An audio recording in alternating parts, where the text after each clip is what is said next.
I ended my last lecture with the Tokugawa Shogunate, which ruled Japan from 1603 until 1868, when the power of the emperor was restored and Japan began its mad dash toward modernization.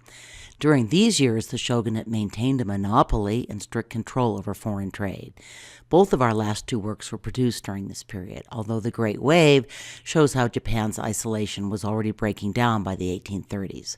The Tokugawa Shogunate is also known as the Edo period because the shogun moved the capital to Edo, the city that today we call Tokyo. The once despised merchant class enjoyed a rise in social and economic status. This new affluence produced a new market for art and also helped give rise to a culture more attuned to the common man.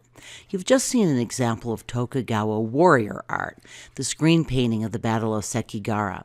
Another form of Yamato-e, or indigenous painting, evolved during this period. The most famous artist was Ogata Korin, and in fact he gave his name to the school. Rin is the second syllable of his name. Pa means school.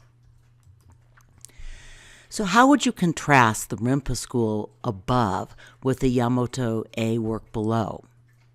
Well, obviously, the subject matter is much less warlike. The artist focuses on themes from nature. The composition is also much, much less crowded. It is simple and austere, a little like a Japanese garden.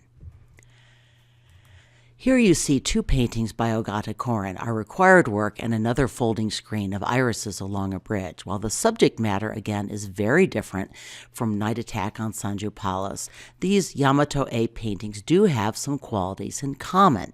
So what do you think some of these common qualities might be? Well, there is that bird's eye viewpoint, for one.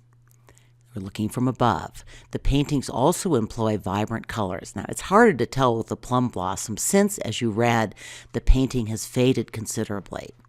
We see strong repeated patterns that create a sense of rhythm and help organize our viewing experience. Diagonal lines add drama, even to subjects as still and calming as these. But the Rimpa school tended to take its subjects from nature and the seasons, not from history. Plum and cherry blossoms hold special significance in Japanese culture. They herald the end of a long, cold winter and the coming of spring, rebirth, and renewal. Korin developed a painting style that was more abstract and simplified than the compositions of his predecessors. He employed vivid colors or ink monochrome, often on a gold background. Korin came from a family of wealthy textile merchants, and he used his decorative and bold designs on textiles, lacquerwares, and ceramics as well. His work was published in pattern books and manuals, and in this way he inspired many craftsmen. So here are two examples of Korin patterns published in books. Note again the simple shapes, the active brushstrokes, the bright colors, the diagonal lines, and the themes from nature. And here's a kimono that is said to have been designed by for the matron of a family who hosted him on visits to Edo, or today's Tokyo. Remember the spare Zen Buddhist aesthetic of these gardens? This seems much closer in spirit to our plum blossoms. Korin was not a religious painter. In fact, he was known for wild living. But the Zen Buddhist aesthetic did influence Japanese nature painting. We've seen that some Yamato-e artists painted the military world of the samurai, while others, such as the Rimpa school, captured the natural world and followed Zen Buddhist ideals of spare, simple design.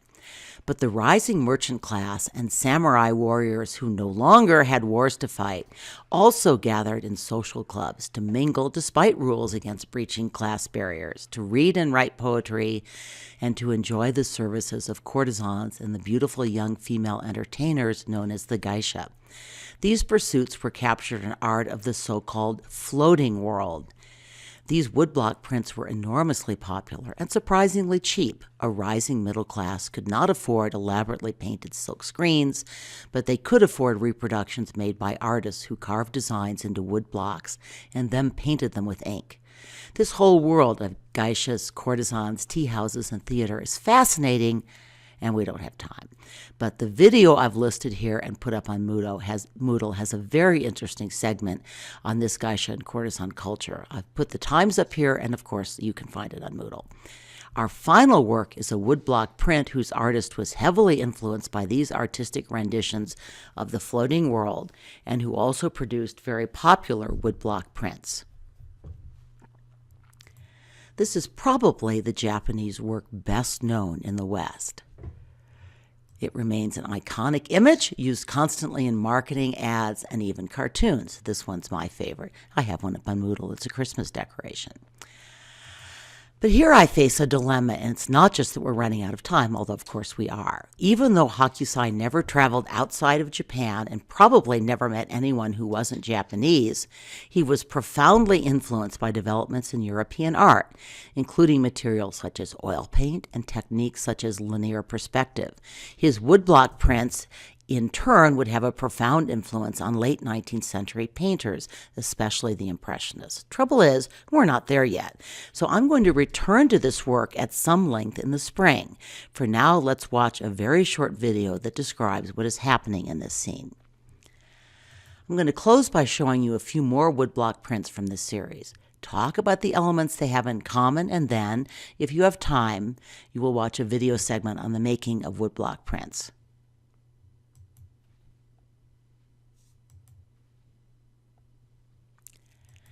We'll come back to this one, I promise. For now, all you have left is the test review podcast for this unit and your semester final. You get a well-deserved 2-week break over Christmas, and when we return, we will travel back to Europe and the amazing world of the Italian Renaissance. Rest up.